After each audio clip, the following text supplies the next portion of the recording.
ഇന്ന് നമ്മൾ ഉണ്ടാക്കാൻ പോകുന്നത് ഞണ്ട് റോസ്റ്റാണ്. ഞണ്ടിനെ വൃത്തിയായി കഴുകിയെടുക്കുക.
ഒരു മൺചട്ടി ചൂടാക്കി അതിൽ വെളിച്ചെണ്ണ ഒഴിച്ച് കടുക് പൊട്ടിച്ച് കുറച്ച് കറിവേപ്പില കൂടെ ഇടുക.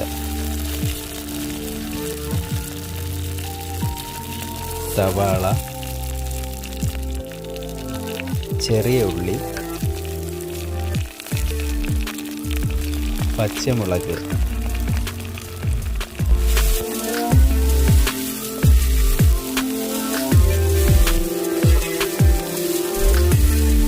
തക്കാളി എന്നിവ ചേർത്ത് വഴറ്റിയെടുക്കുക. ഇഞ്ചി വെളുത്തുള്ളി ചതച്ചത്, മഞ്ഞൾപ്പൊടി, മുളകുപൊടി, മല്ലിപ്പൊടി,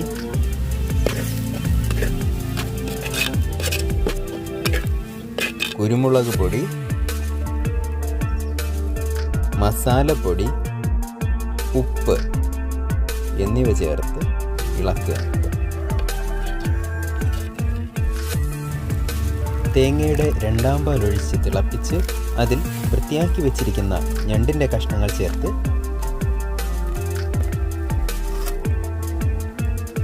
മൂടി വെച്ച് നന്നായി വേവിക്കുക.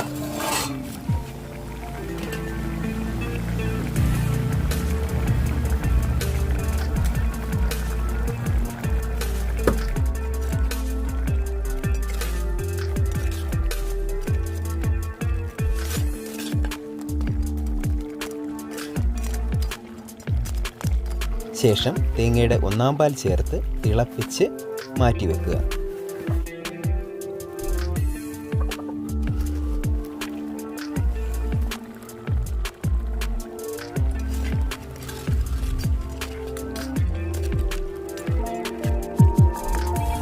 ഞണ്ട് റോസ്റ്റ് റെഡി ആയിട്ടുണ്ട്.